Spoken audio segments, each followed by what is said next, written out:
नमस्ते आप सभी को, मैं पूजा परमार। आप देख रहे हैं the fact India. Sachin Pilot ने प्रेस कॉन्फ्रेंस करके एक बार फिर राजस्थान की राजनीति में भूचाल ला दिया है। सचिन पायलट ने इस बार सीधे अशोक गहलोत को निशाने पर लिया और जमकर निशाना साधा। हालांकि पायलट ने कांग्रेस के खिलाफ एक शब्द नहीं बोला और कहा कि कांग्रेस के साथ हमेशा खड़ा रहूंगा।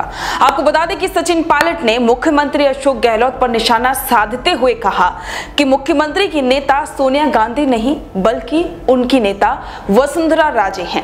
पायलट ने इस बात पर 2 बार इस बात को उन्होंने रिपीट किया और आगे कहा कि एक तरफ कहा जा रहा था कि सरकार को गिराने की साजिश भाजपा कर रही है और दूसरी तरफ वसुंधरा जी ने सरकार को बचाने की कोशिश की, ये बात कही जा रही है। इससे साफ होता है कि वसुंधरा राजे के खिलाफ करप्शन को लेकर कार्रवाई क्यों नहीं की गई। सामान्य मुख्यमंत्री जी का भाषण परसों धौलपुर में हुआ और उस भाषण को सुनने के बाद मुझे ऐसा लगता है कि सामान्य मुख्यमंत्री जी की नेता आदरणीय श्रीमती सोनिया गांधी जी नहीं है,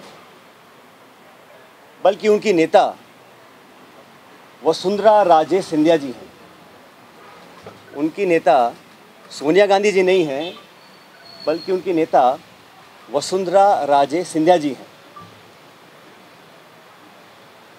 और एक तरफ ये कहा जा रहा है कि हमारी सरकार को गिराने का काम भाजपा कर रही थी, दूसरी तरफ कहा जाता है कि सरकार को बचाने का काम वसुंधरा जी कर रही थी।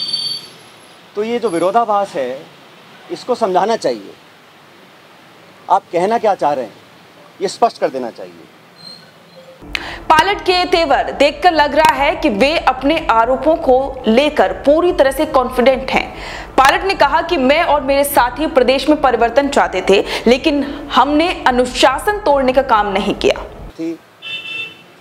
सरकार में नेतृत्व परिवर्तन चाहते थे, अपनी बात को लेकर हम दिल्ली भी गए और अपनी बातों को रखा। उसके बाद अखिल भारतीय कांग्रेस कमेटी ने लगातार चर्चाएं हुई और आज वो दुनिया में नहीं है, स्वर्गीय अहमद पटेल साहब, लेकिन उनके माध्यम से सब नेताओं से मुलाकात हुई और एक कमेटी का गठन हुआ, AICC ने किया। उसमें माखन साहब, वेणुगोपाल जी और अहमद पटेल जी सदस्य थे और उस कमेटी का एक काम था।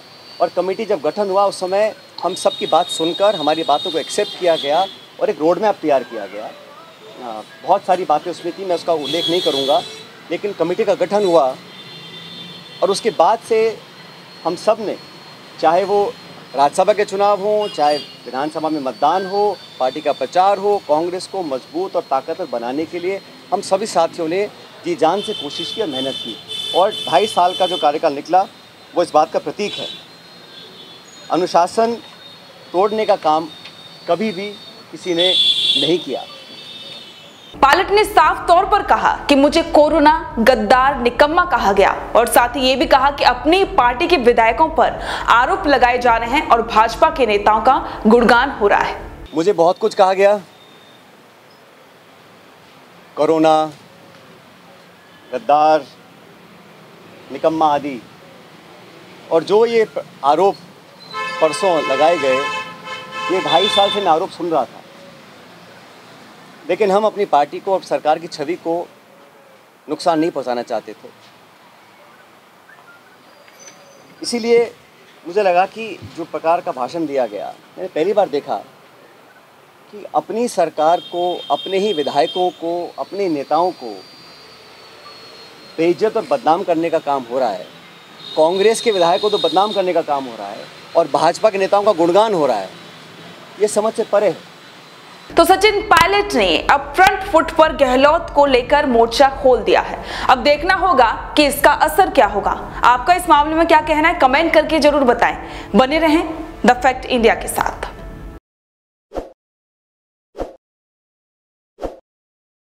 ताज़ा खबरों के लिए विजिट करें द फैक्ट इंडिया की वेबसाइट और डाउनलोड करें द फैक्ट इंडिया ऐप।